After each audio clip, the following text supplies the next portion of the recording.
नमस्कार, state news bulletin में आप सभी का बहुत बहुत स्वागत है। मैं आपके साथ हर्ष चौधरी। बुलेटिन की शुरुआत करते हैं, लेकिन उससे पहले एक नजर इस बुलेटिन की अहम सुर्खियों पर। पीएम मोदी ने की आत्मनिर्भर यूपी रोजगार अभियान की शुरुआत। 1.25 करोड़ लोगों को दिए जाएंगे 7 लाख तरह के रोजगार। जयपुर ग्रामीण में टिड्डी दल की दस्तक, किसानों की फसल चौपट।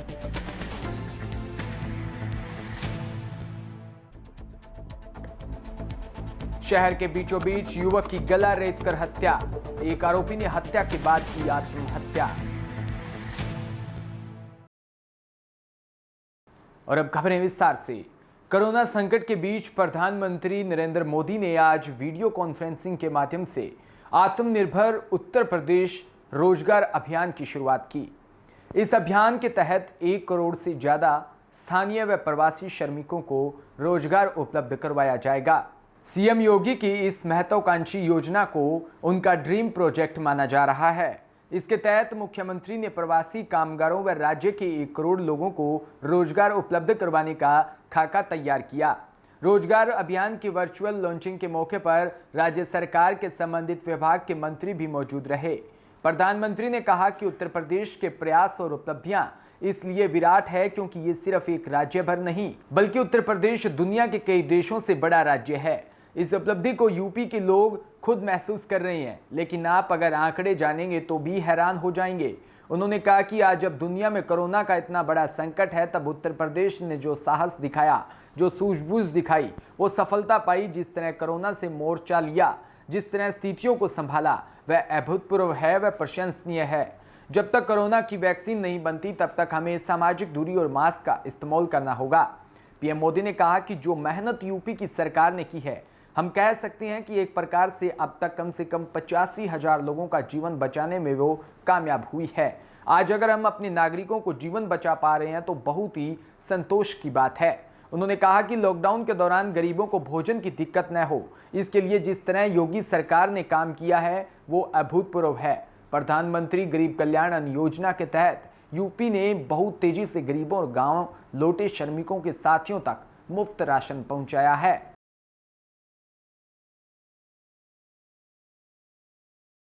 और खबर राजस्थान के श्री गंगानगर जिले के सूरतगढ़ से। कांग्रेस कार्यकर्ताओं ने आज पीसीसी के आह्वान पर प्रदेश भर में शुक्रवार को गलवान घाटी में शहीद हुए भारत के जवानों को श्रद्धांजलि कार्यक्रम आयोजित किया। प्राप्त जानकारी के अनुसार सूरतगढ़ सुभाष चौक पर कांग्रेसी कार्यकर्ताओं ने श्रद्धांजलि सभा का आयोजन किया, जिसमें सुभाष चंद्र बोस के प्रतिमा पर पुष्प वर्षा, कैंडल जलाकर 2 मिनट का मौन रखकर श्रद्धांजलि दी गई।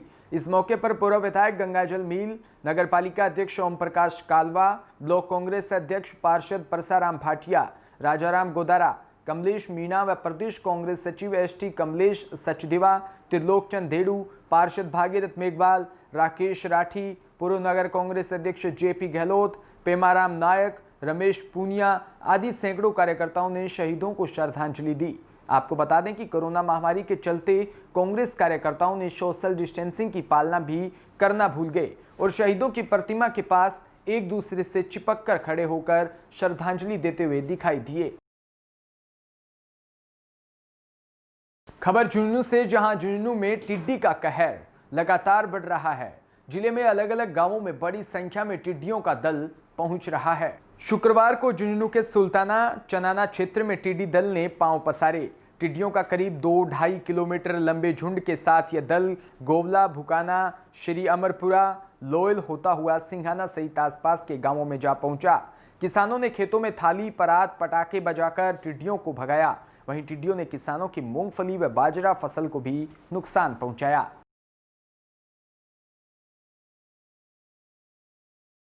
तो कोरोना काल के दौरान एक और मुसीबत ने किसानों को घेर लिया है। इस दोहरी मार से किसान परेशान है।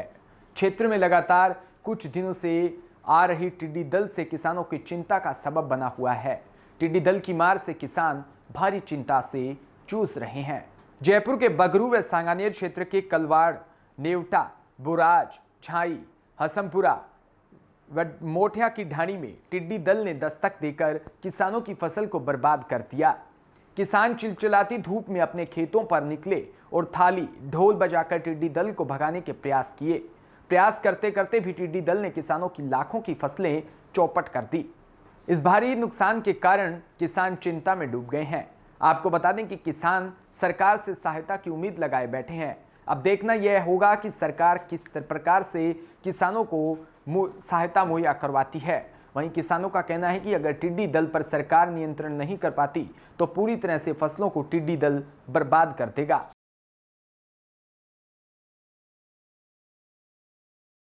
खबर अनूपगढ़ से, जहां लूनिया में अभी भी कर्फ्यू जारी है। कर्फ्यू का असर पूरे गांव में देखने को मिल रहा है। पूरा गांव व बाजार बंद है व गलियों में भी बिल्कुल सन्नाटा नजर आ रहा है।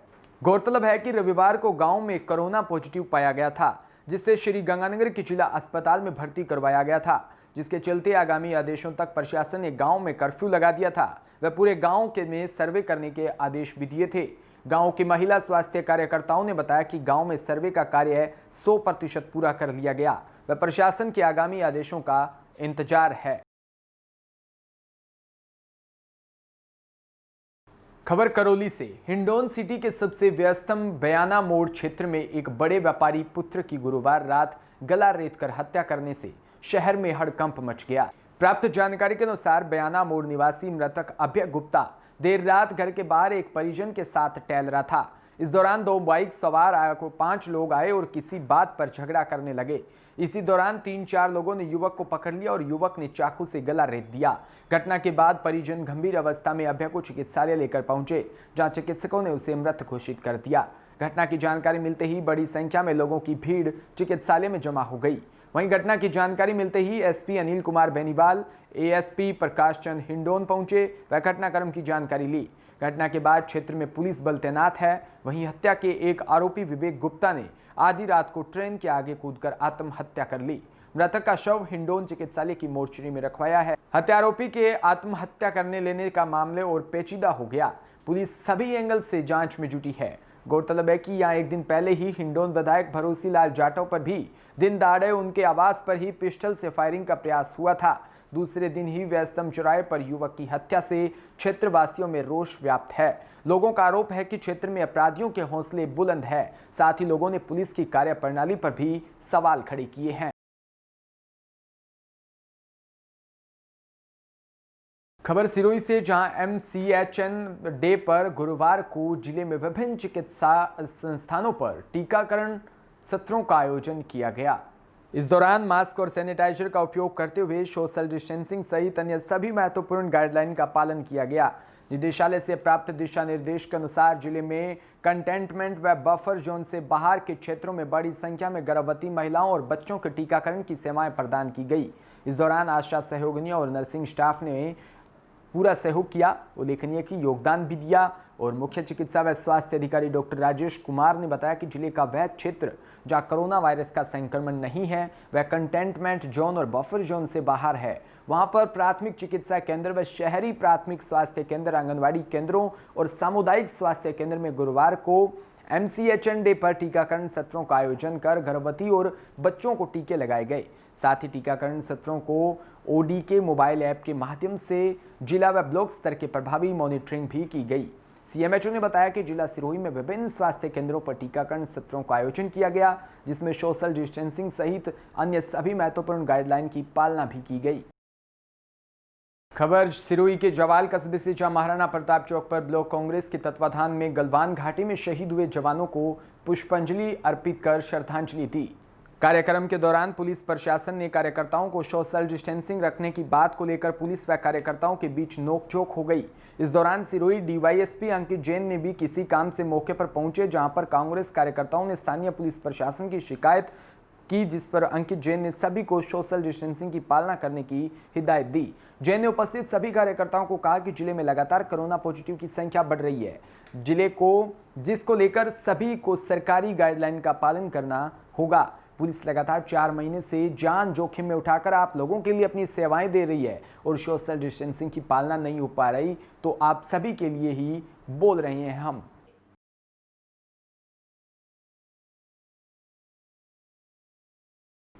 एक और कोरोना महामारी के कारण सभी वर्ग के लोग आर्थिक मंदी के कारण परिवार का पालन पोषण करने में कठिनाई महसूस कर रहे हैं।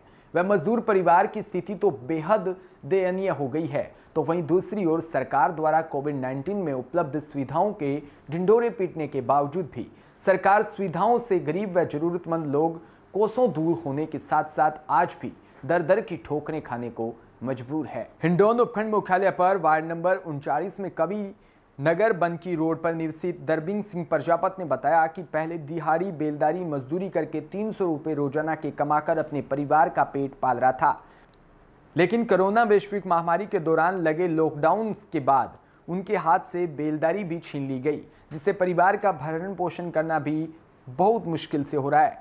पत्नी हेमलता भी अपने 1 वर्षीय बालक को साथ लेकर बेलदारी करने जाती थी, लेकिन निर्माण कार्यों पर कम काम नहीं चलने के कारण फिलहाल मजदूरी भी नहीं हो पा रही। अपने परिवार में 4 बच्चे सहित पति पत्नी 1 वर्षीय बालक बिना विद्युत कनेक्शन के इस भीषण गर्मी में अपने छोटे से पटोर पोष अपना गुजारा कर रहे हैं। वहीं दरब सिंह ने सरकार से मदद की उम्मीद लगाई थी, लेकिन सरकार द्वारा किसी प्रकार की कोई सहायता या खाद्य सामग्री भी उपलब्ध नहीं हो पाई। हमें अब कम से कम 1 साल हो गया यहाँ पर। अब एक लाइट कनेक्शन की हमने गवर्नमेंट से वहाँ अप्लाई करी, एप्लीकेशन लगाई, तो वहाँ 15,000 रुपये लाइट के लिए मांगे। इसलिए बच्चा भी वो वहाँ पर गर्मी में सो रहा है। आज कम से कम हो गया हमको साल भर या जगह, या फिर कोई गरीब योजना में कोई हमें सहायता नहीं है। 2 साल हम यहाँ भूखे प्यासे पड़े हैं। एक बार रोटी आई थी, रोटी इनको वहाँ पर देखे उनके पास में हमें कोई सहायता नहीं मिली, कोई भी अब भी 1 रुपये की सहायता नहीं है। ना हमारा योजना में खाता है, ना कुछ भी, 0 बैलेंस का कोई भी खाता नहीं है। अरे अब राशन डीलर के पास आप जाते हो राशन लेने, तो क्या कहा उन्होंने कहा कि हमारे यहाँ पे कोई तुम्हारा मैसेज नहीं आया मोबाइल पे, ना कुछ, कोई भी राशन की ना, हमारे यहाँ में तुम्हारा नाम ही नहीं है, ये उन्होंने बताया था। तो करौली जिला पुलिस स्पेशल टीम डीएसटी ने 38 साल से फरार चल रहे हत्या के आरोपी को गिरफ्तार करने में सफलता हासिल की है। आरोपी पहचान छुपाने के लिए साधु के भेष में करौली के एक मंदिर में रह रहा था, जिसे मुखबिर की सूचना पर गिरफ्तार कर लिया गया। डीएसटी टीम प्रभारी यदुवीर सिंह को मुखबिर के जरिए सूचना मिली कि गांव दालानपुर में जमीनी विवाद को लेकर श्रीमन मीना की हत्या का मुख्य आरोपी जिनसी मीना साधु के भेष में गंगापुर मोड़ स्थित एक हनुमान मंदिर में रह रहा है। उक्त सूचना पर डीएसटी टीम मुखबिर द्वारा बताए गए मंदिर पर पहुंचे तो वहां एक साधु के भेष में एक व्यक्ति बैठा हुआ नजर आया, जो पुलिस को देखकर घबरा गया। पूछताछ करने पर जिनसी मीना निवासी दालानपुर थाना श्री महावीर जी पाया गया, जिसे टीम ने गिरफ्तार कर लिया। टीम के रविंद्र सिंह ने बताया कि यह आरोपी हत्या के आरोप में 38 साल से फरार चल रहा था। इस पर करौली पुलिस अधीक्षक द्वारा 2,000 रुपये का इनाम भी घोषित है। और इसी के साथ इस बुलेटिन में इतना ही, और तमाम खबरों के लिए आप बने रहिए हमारे साथ। नमस्कार।